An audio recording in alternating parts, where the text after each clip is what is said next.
Let me show you how to do this trick. Wala niya nanay mo, hindi ko umuwi. Gutom na kayo. Wala mo siya. Naanin lang yun eh. Tika-tika pa yun doon.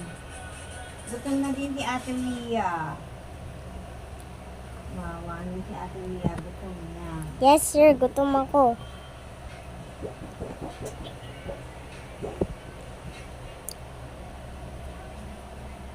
Kailan yan uuwi?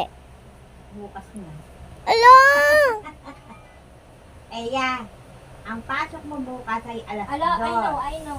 Tapos yung ano mo, kailangan may balot na daw yan at may ano na yan. Wala ka pang ginagawa. O asaan na? Kailangan ko ng ano. Hindi, kapabili sa nanay mo yung lubid eh. Sabihin mo sa Please, nakakain ko kumay ko. Char! Eh, bumili.